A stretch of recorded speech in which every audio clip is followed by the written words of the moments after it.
بسم الله الرحمن الرحيم.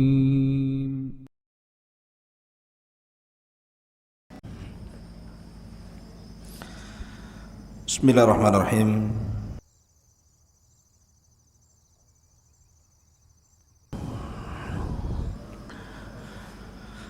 Alhamdulillah wassalatu wassalamu ala rasulillah wa ala alihi wa sahbihi wa mawalah wa la hawla wa la quwata illa billahi wa ba'du. Faqala Allahu azza wa jalla ya ayyuhalladzina amanu taqullaha haqqa tuqatih wa la tamutunna illa wa antum muslimun. Hadirin dan hadirat jamaah salat subuh yang dimuliakan Allah subhanahu wa ta'ala, pagi ini kita akan melanjutkan kajian Al-Qasasu wal Quran, masih membahas kisah-kisah dan juga ayat-ayat di dalam Al-Quranul Karim. Dan pagi ini kita akan membahas suratul Hasyr ayat yang 9. A'udzubillahi minasyaitonir rajim. Bismillahirrahmanirrahim. Walladzina tabawwa'ud dara wal iman min qablihim yuhibbuna man hajara ilaihim wa la yajiduna fi sudurihim hajatan mimma utuh wa yu'thiruna ala anfusihim walau kana bihim khasasa wa man yuqa syuhha nafsihi fa ulaika humul muflihun. Dan orang-orang yang telah menempati kota Madinah, artinya bicara tentang Ansar, dan telah beriman sebelum kedatangan mereka, maksudnya orang-orang muhajirin. Mereka mencintai orang-orang yang berhijrah ke tempat mereka, dan mereka tidak menaruh keinginan dalam hati mereka terhadap apa yang diberikan kepada mereka orang-orang muhajirin.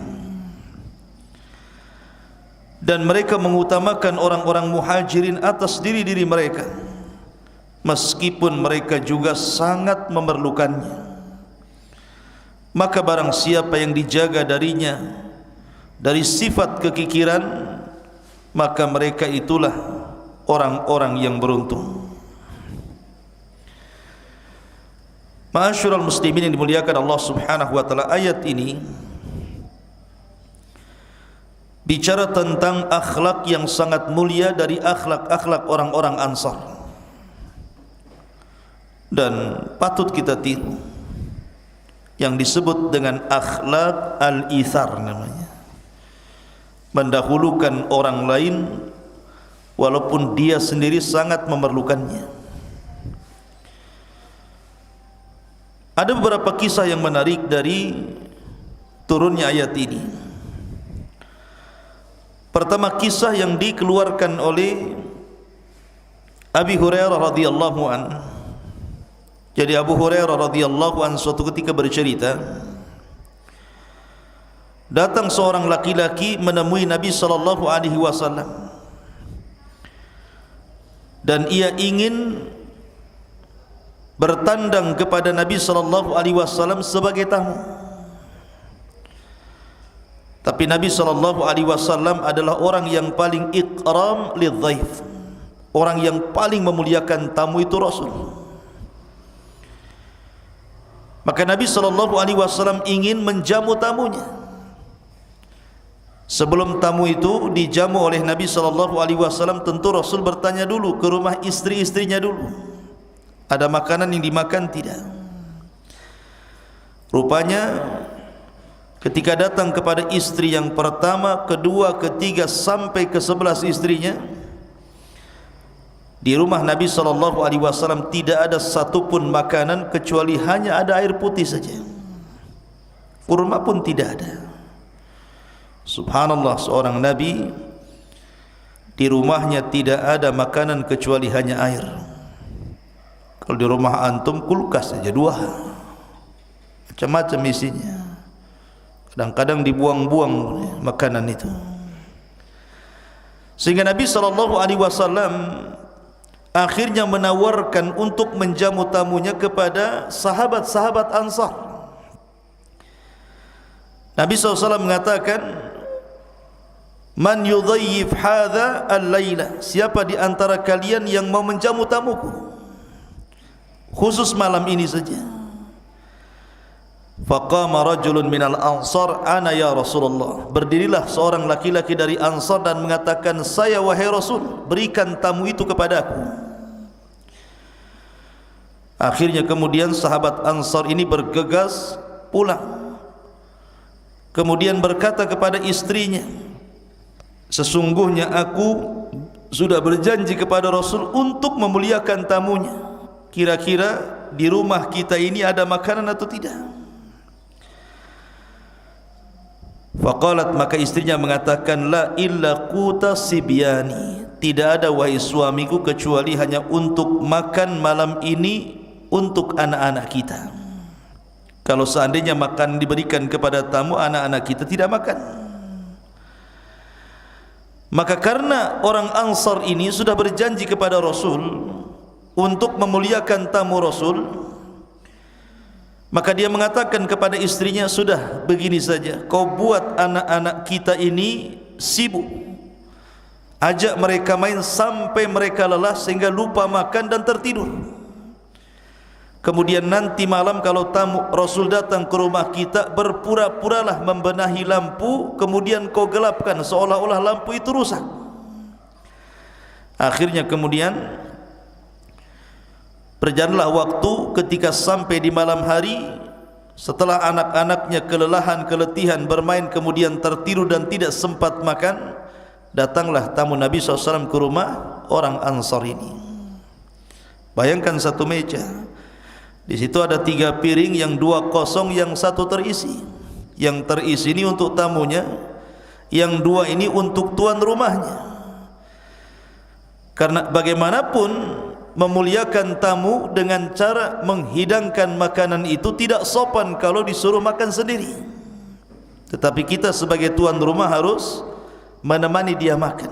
Dan ketika itu tidak atau belum turun ayat hijab masalahnya. Jadi istrinya ada di meja itu, kemudian seorang Ansar dan tamu Nabi SAW. Gelap-gelap makan, ikhwan. Lah tamu ini betul-betul makan, memang ada makanannya, tapi tuan rumah tidak makan, berpura-pura makan. Subhanallah. Kenapa kisah ini sampai kepada kita? Siapa yang menceritakannya? Tidak mungkin orang Ansar ini menceritakan sikap dia ataupun cerita dia kepada kita. Yang menceritakan kisah ini adalah Allah Subhanahu wa ta'ala. Karena sebab kejadian inilah turun ayat surah Al-Hasyr ayat 9, "Wa yu'thiruna ala anfusihim walau kana bihim khasasah." Mereka orang-orang Ansar itu yu'thirun, suka mengutamakan orang lain walaupun mereka sendiri sangat memerlukan. Ketika sampai berita ini kepada Nabi SAW, apa kata Rasul? "Laqad ajiballahu min sani'ikuma bidhaifikuma al-lailata." Kata Rasul, sungguh Allah takjub kepada kalian berdua karena memuliakan kalian berdua terhadap tamu Nabi SAW di malam itu. Ini kisah yang pertama. Kisah yang kedua, kisah dari Abdullah ibn Umar radhiyallahu anhu. Jadi suatu ketika salah seorang Ansar ini dapat hadiah berupa kepala kambing. Siapa yang suka kepala kambing? Antum semua suka. Sahabat Rasul pun suka kepala kambing, terutama digulai. Jadi ketika sahabat ini mendapatkan hadiah berupa makanan kepala kambing, dikatakan kepadanya, "Inna akhi fulanan wa iyalahu ahwaj ila hadha minna." Maka orang ini mengatakan kepada istrinya, kayaknya makanan ini kita berikan kepada saudara kita si fulan dan keluarganya. Saya tahu mereka lebih berhajat kepada makanan ini daripada kita. Akhirnya diantarlah kepala kambing ini kepada orang lain. Rupanya ketika kepala kambing ini sampai kepada orang yang dimaksud, orang yang menerimanya ngomong gitu lagi, kayaknya kita harus mendahulukan saudara kita, ada yang lebih miskin lagi di sana. Akhirnya diantar lagi ke saudaranya yang lainnya. Ketika sampai kepada orang yang ketiga, kata orang yang ketiga, kayaknya ada yang lebih memerlukan kepala kambing ini. Akhirnya diberikan lagi kepada orang keempat. Orang keempat ke orang kelima, ke orang kelima, ke orang keenam.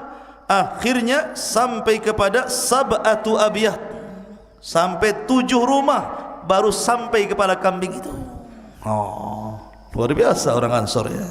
Dari sini turun ayat, wa yu'thiruna ala anfusihim walau kana bihim khasasah. Kalau antum dapat kepala kambing, enggak yakin antum ingat tetangga. Kalau ada kepala tengok melotot matanya gitu kan, pengen hantam saja ya. Karena tidak ada izar ya. Makanya ikhwatu fillah kan Allah Azza wa Jalla, begitulah orang-orang Ansar, bahkan seluruh para sahabat seperti itu. Bahkan yang menarik adalah dalam peperangan Yarmuk. Di sana ada seorang sahabat namanya Ikrimah. Ikrimah putra Abu Jahal, bapaknya musuh Rasul tapi anaknya sahabat Rasul, Ikrimah. Kemudian juga ada Al-Harith ibn Hisham, kemudian Dirar ibn Azwar. Ini 3 sahabat Rasul, Ikrimah bin Abi Jahal, Al-Harith ibn Hisham, Dirar ibn Azwar. Ini terlibat dalam perang Yarmuk. Yarmuk ini perang besar, musuh terlampau kuat sekali, berlipat-lipat kekuatan mereka dibandingkan kekuatan kaum muslimin, dan jumlah mereka dibandingkan jumlah kaum muslimin dalam perang Yarmuk ini. Kan yang dihadapi orang Romawi masalahnya. Sehingga Ikrimah bin Abi Jahal melihat pasukan yang sangat besar itu, dia pun memberikan semangat kepada para sahabat Rasul. Aku dulu sering memerangi Rasul di banyak peperangan. Kalau seandainya aku harus lari dari peperangan ini, aku tidak mungkin lari. Kemudian Ikrimah pun berteriak di hadapan kaum muslimin dan mengatakan, man yubayyi 'alal maut, siapa di antara kalian yang ingin berbaiat di atas kematian? Maka para sahabat pun berkumpul di sekitar Ikrimah, kemudian menggempur orang-orang Romawi. Tapi akhirnya kemudian 3 sahabat ini terluka. Ikrimah bin Abi Jahal terluka hingga mengalami kematian.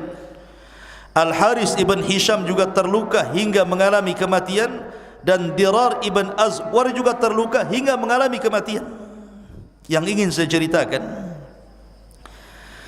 ketika Ikrimah bin Abi Jahal ini sakaratul maut, sedang nazak, mau mati, datang seorang sahabat membawa air minum.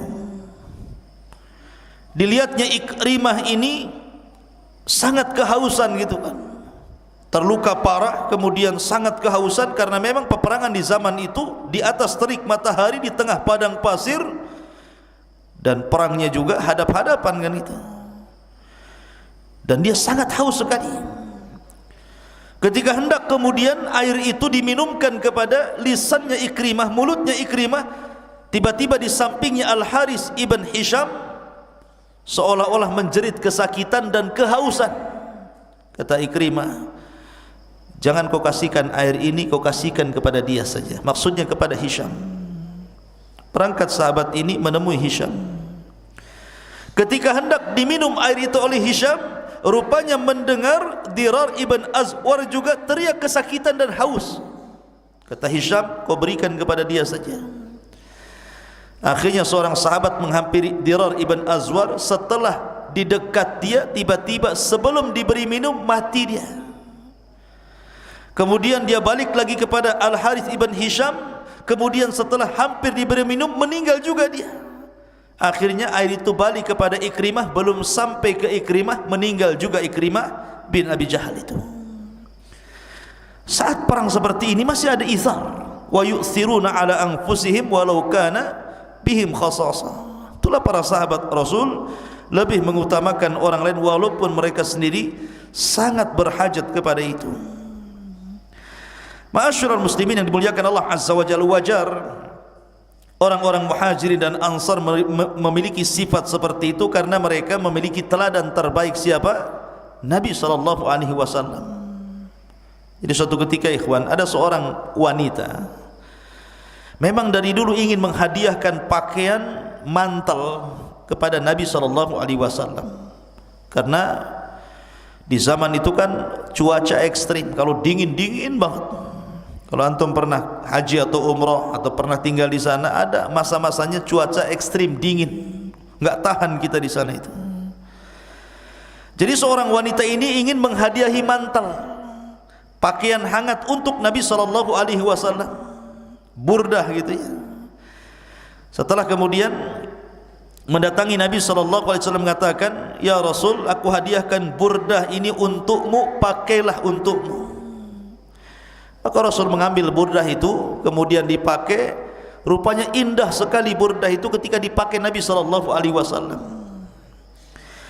Tiba-tiba ada seorang sahabat mendatangi Nabi sallallahu alaihi wasallam, kemudian memuji burdahnya dan mengatakan, "Sungguh indahnya burdahmu hai Rasul, kalau seandainya burdahmu itu kau berikan kepadaku," katanya. "Sungguh indah burdahmu, kalau seandainya burdahmu kau berikan kepada aku," katanya.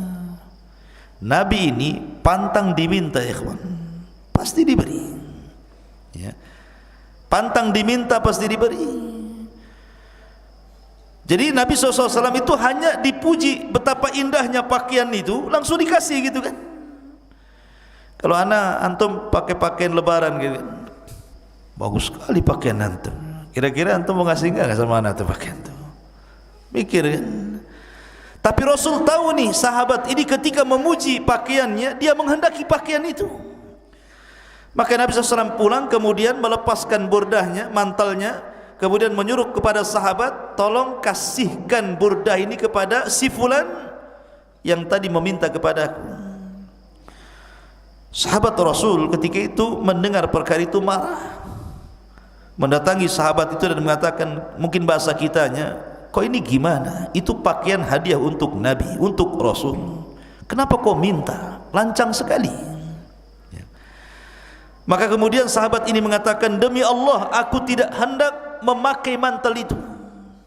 Aku hanya ingin meminta mantel itu dari Nabi sallallahu alaihi wasallam karena mantel itu sudah dipakai Rasul dan aku ingin kematianku dikafani oleh mantel yang pernah dipakai Nabi sallallahu alaihi wasallam."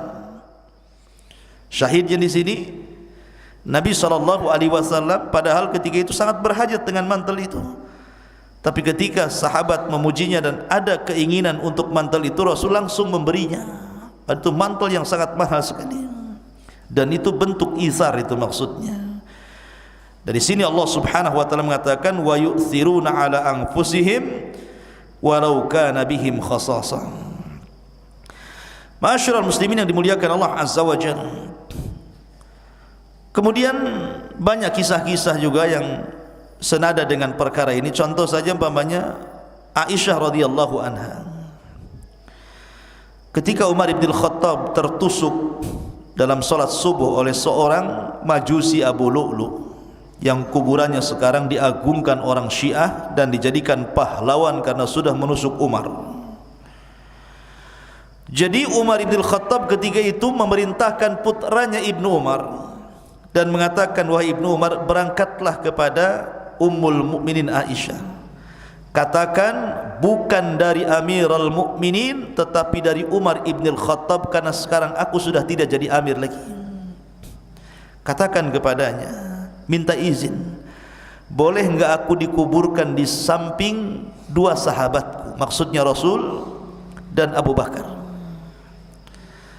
La Aisyah radhiyallahu anha ketika itu, karena yang memerintahkan Umar bin Khattab radhiyallahu an, dia mengatakan, kepada Ibnu Umar, sesungguhnya tempat yang satu itu, kuburan yang satu itu untukku. Aku sudah mempersiapkan, aku ingin dikubur di situ, di samping suamiku. Tapi karena yang memerintahkan Amirul Mukminin Umar bin Khattab radhiyallahu an, maka aku izinkan dia dikubur di samping suamiku. Biarlah aku dikubur di tempat lain. Dan ini merupakan izar. Begitulah pelajaran izar, bagaimana mengutamakan orang lain dibandingkan diri-diri mereka. Dan itu teladan Rasul, teladan orang-orang Muhajirin dan Ansar, dan termasuk istri-istri Nabi SAW. Dan itulah cerminan akhlak bagi kaum muslimin. Karena begini, ada beberapa faedah dari kisah ini. Yang pertama, bahwa sifatul izar, mendahulukan orang lain, itu adalah bentuk daripada kita ini mencintai saudara kita sama muslim, dan itu dikaitkan dengan keimanan. Nabi SAW yang mengatakan dalam sebuah hadis, la yu'minu ahadukum hatta yuhibba li akhihi ma yuhibbu li nafsihi. Tidak sempurna iman seseorang sampai dia mencintai saudaranya sebagaimana dia mencintai dirinya sendiri. Kemudian yang kedua, izar adalah tariqun lil akhlaqil hasanah. Dia ada jalan menuju akhlak yang sangat indah, seperti rahmat, adanya kasih sayang, hubbul khair, cinta kepada kebaikan, dan menjauhi akhlak-akhlak yang buruk seperti bukhul, bakhil, kikir, toma, dan yang lainnya. Dan itu turunan daripada akhlak izar itu sendiri. Dan yang terakhir, al-izar madhar min madhahiri husnil dhannil abdi rabbih. Dia adalah bentuk daripada bentuk-bentuk seseorang itu husnudzan, berbaik sangka terhadap Rabbnya. Berbaik sangka dengan Allah Azza wa Jal adalah lahiran atau turunan daripada sifat izar itu sendiri.